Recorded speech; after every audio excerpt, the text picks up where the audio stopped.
Hey friends, it's Eric Hultgren, and welcome to another episode of the Michigan's Best Podcast. All May long, whether you're watching the video version of this podcast or you're checking out the audio version of the podcast, it is brought to you by these sponsors who helped us feed the front lines and feed first responders on Nurses Day. Zhang Financial, Henry A. Fox Sales, University of Michigan Credit Union, Garrett's Appliance, Muskegon Surgical Associates, and Chemical Bank, a division of TCF National Bank. On this episode of the podcast, I'm talking to Bob Fish of Biggby, co-CEO of Biggby, in fact, and he and I have a lot in common. And one of the things that we have in common is sharing good news. And so on this episode, we talk a bit about good news over some coffee on the Michigan's Best Podcast. All right, friends, it's Eric Hultgren, time for another Michigan's Best Podcast, and this time around we are partnering with our friends at Biggby, and I'll explain why in a second, but I want to invite in our guest, Bob Fish, who is co-CEO of Biggby. Bob, how are you, my friend? Awesome. I mean, all things considered, awesome. Yeah, well, and like that is why we're here. You know, one of the things that sort of brought us together, both as people and as two different brands, is our love of the wonder and the magic and the joy and the good news that's even in a time like this. And so Bob and I thought this would be fun to do some episodes where we're talking about the good news around Michigan and what people are doing to make this world a better place when, to your point, Bob, all things considered, it might not feel like that. So Bob, first, how are you doing? Like, how is everything in your world? How's your family? I mean, you and your wife do the YouTube videos, which we'll talk about in a little bit. So, like, we get to see you, but how are you actually doing? Yeah, I mean, I'm doing well, physically, mentally, that kind of thing. It's not without effort. I'm drinking a lot of water, eating right, staying positive. There was a moment early in the crisis where, cortisol and adrenaline were sort of winning the battle with me, but I've come around on that a little bit, and I'm taking a lot of time in the woods and that kind of thing. It can be really beneficial. But yeah, my wife and I, we have a purpose with our videos, and we'll talk about that in a minute. Yeah, and I can't wait to talk about that. But one of the things you and I talked about leading up to this is this question that you guys get asked all the time is, why is Biggby essential? And so I want to sort of start there, and then we can kind of talk about the rest of the cool stuff we're going to talk about today. But why is Biggby essential? Yeah, and it's sort of a wonder, because it's like, hey, it's just coffee, But there's two things on that why it's essential. One, Department of Homeland Security's deemed food service essential, and the reason it deemed food service essential, which Biggby Coffee falls under the mantra of food service, but the reason it deemed food service necessary was because grocery store needed a break. If you remember, in the very early days, it was literally being overrun, and food service was a way to take some of that pressure off. And then the other reason that it's essential is, people need like 1 inch of normalcy in their life, right? And so you might be stuck at home, but please don't take away my coffee. Yeah, well.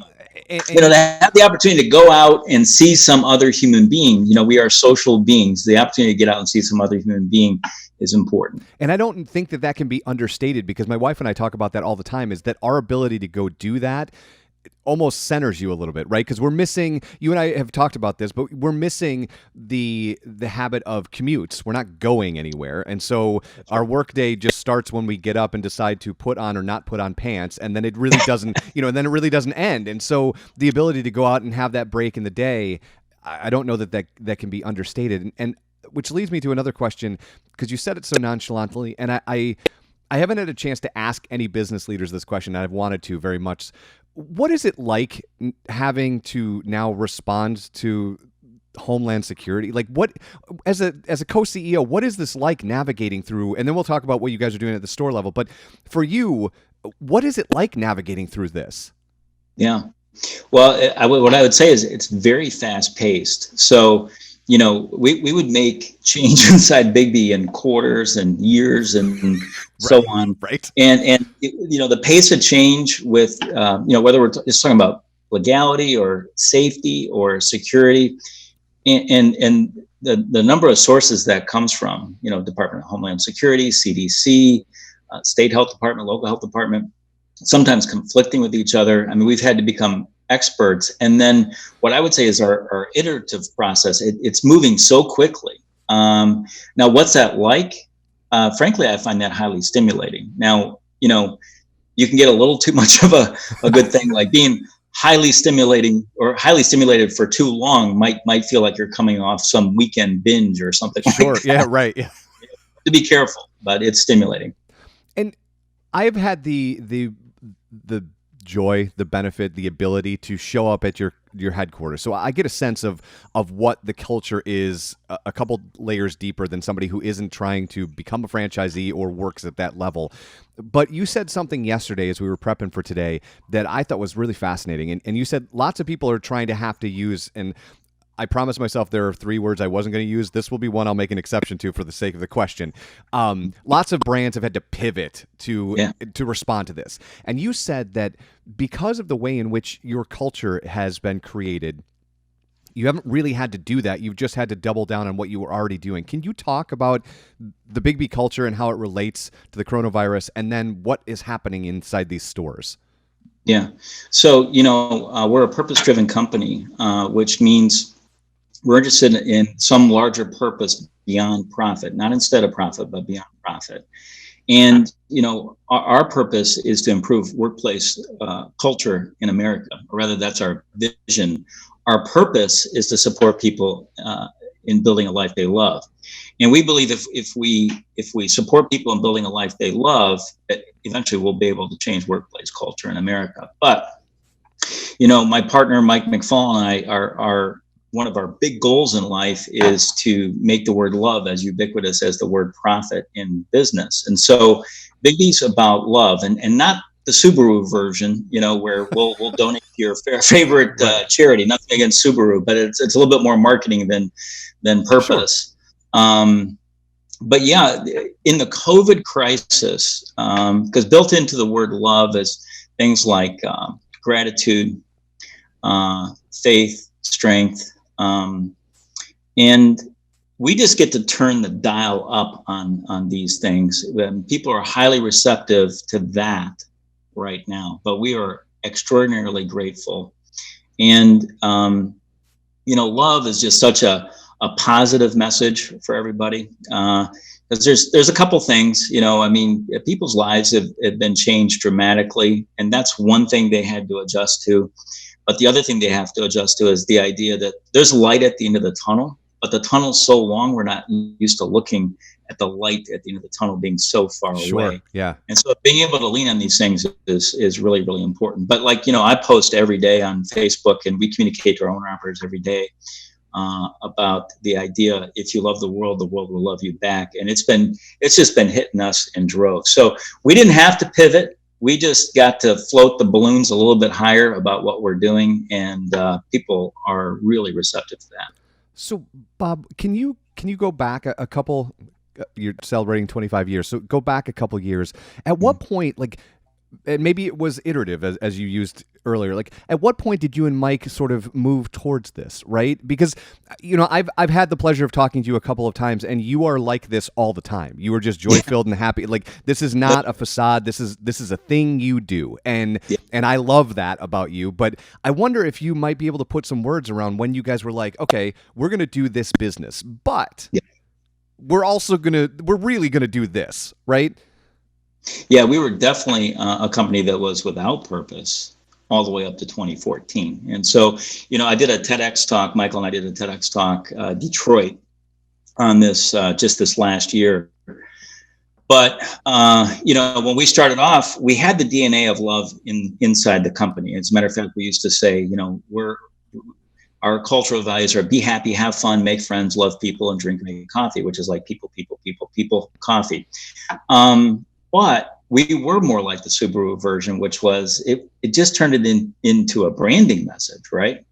And in 2014, we had a moment where we met a gentleman by the name of Nathan Havey, and we called it the Shaman in the Woods moment.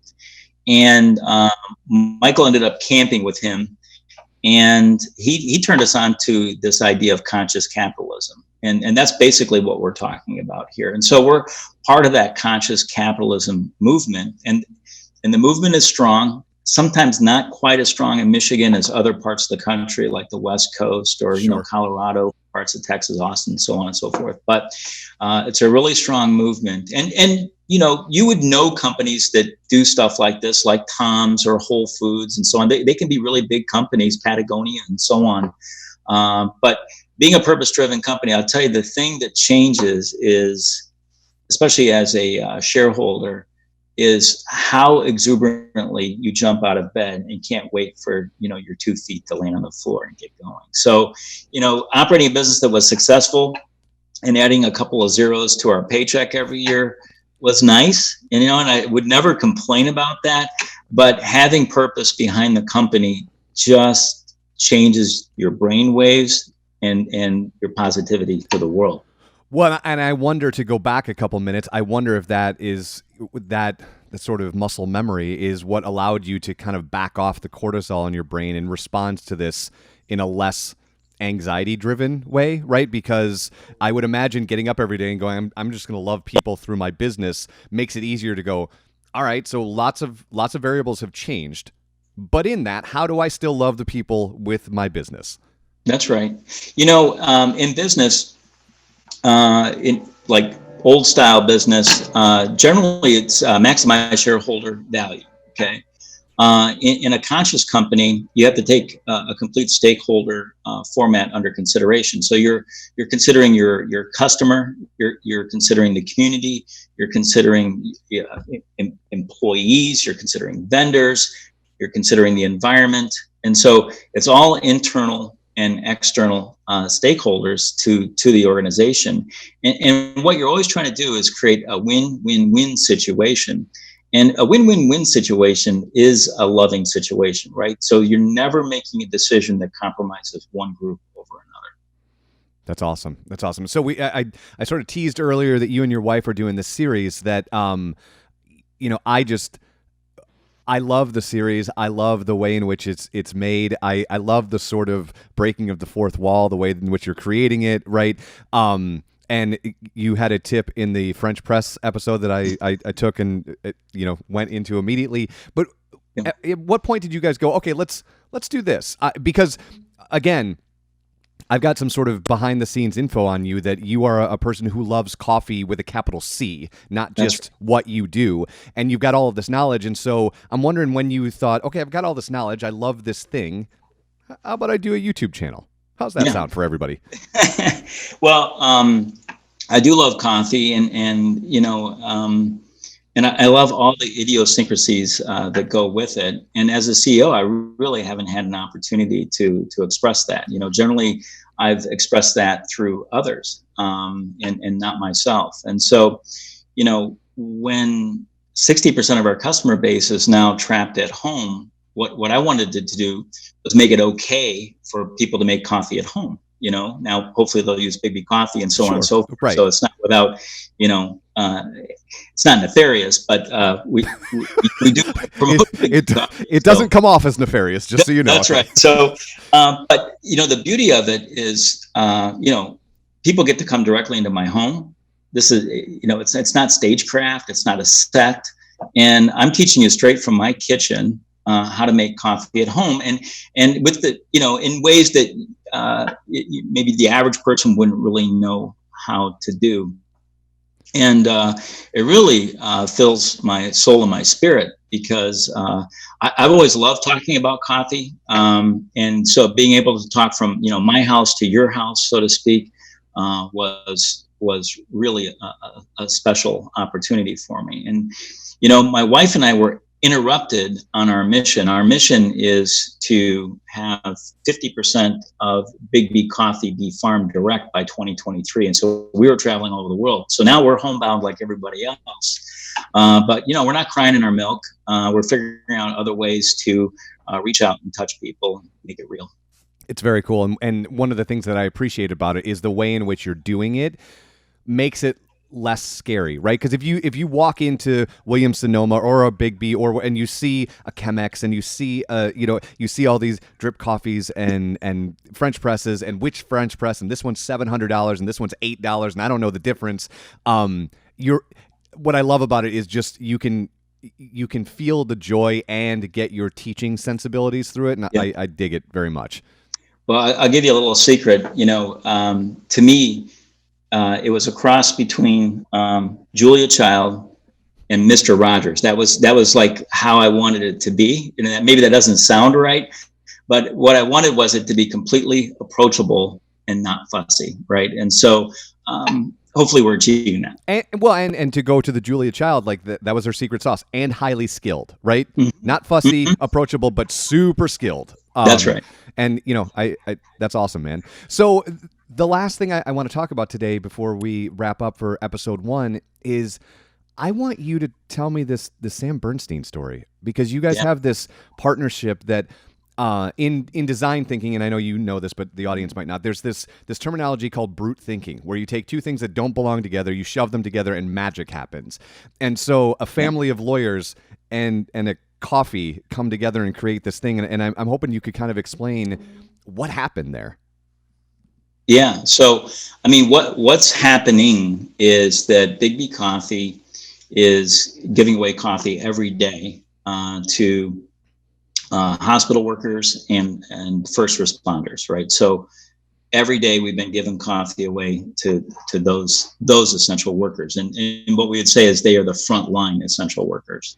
But the way it came about was just really, really extraordinary, and it came out of left field for us. But I got an email one day from Mark Bernstein, who's the president and the son of the president of the Sam Bernstein law firm and son of Sam Bernstein, and said, "Hey, what do you think if we were to market the fact that Biggby Coffee is doing this and that you guys gave away the coffee?" And of course, we had to ask our owner operators, right? Because we're 100% franchise. But of course, our owner operators, stepped up with 2 thumbs up right away. And the Sam Bernstein law firm is just a juggernaut when it comes to marketing. I mean, you would have to be dead and under a rock in Michigan to not know that they exist. And so they turned, the whole lens to Biggby Coffee. And Mark went right out to a store. He took his kids with him. His kids filmed him, and he stood in front of a Biggby Coffee drive-thru. And that guy is just amazing, and told the story about, come on into Biggby Coffee. We're doing this for, hospital workers and first responders. And, at first it was, hey, let's do this for a couple days. And it turned into a couple weeks. And now I think we're into a month and a half. And it is the most extraordinary thing. And I can't explain exactly why it's happening. We just had something else happen where just recently billboard companies have been contacting us and saying, we want to give you guys space to use. Wow. And we're like, what? And they're like, no, we want to give you space to use. But, I think it's because of how Biggby Coffee has been presenting itself to the world that we're being considered for these kinds of things. And what I will say is the people that contact us are just extraordinary people to begin with themselves, right? And they take that half an idea, as you mentioned earlier, and they marry it with our half the idea. And that whole is something that is synergistic. I mean, it's certainly, 2 + 2 = 5 in that particular scenario. But we are extraordinarily thankful for the relationship and what we've been able to do for essential workers. That's awesome. I mean, it's such a great story, and speaks to kind of where we started, right? Is this ability to be open and willing to embrace the wonder around us, right? Because if you're open and willing to embrace that wonder, that's where that happens, right? That's right. That's where that magic happens, is when you're just letting that magic kind of percolate, and then you get a call out of nowhere, and then you get another call and another call and another call when the universe sort of aligns in your favor. And my mom always has this phrase that I love, is that the universe tilts in your favor if you allow it to, right? If you push against it, all sorts of crazy stuff will happen, but the universe by and large is tilting in your favor. Yeah, totally. And it is. And our owner operators have been doing this. I mean, it hasn't been easy for them, but they've been doing it with grace and gratitude themselves, and they present in a positive manner every day. I mean, they really feel that it's their obligation to serve the community, right? So Biggby Coffee has been at the center of all these communities all throughout Michigan and actually 9 other states, but we're mostly talking about Michigan here. And they feel an obligation to be open and to be available so people, like your family, can go get a cup of coffee and feel a moment of normal. And people really appreciate it. Yeah. Yes. I mean, I don't know how else to respond to that other than to say yes, and bringing that joy, even if it's just for a minute, to people's lives, is very important right now. All right, my friend, I promised to kind of keep this under wraps, so I want to do that and be cognizant of your time, but I cannot wait to keep this conversation going. Bob Fish, have an awesome weekend, my friend. Thank you. Take care. Bye-bye. Thank you again for checking out the Michigan's Best Podcast. Want to take a moment to thank the other sponsors who are making these podcasts possible all May long. We're talking about Frankenmuth Credit Union, Northwoods Village, Fifth Third Bank, Stanley Steamer, and Chelsea State Bank. So thank you to all of them and to our other sponsors who are making these podcasts possible all May long. Be well, friends.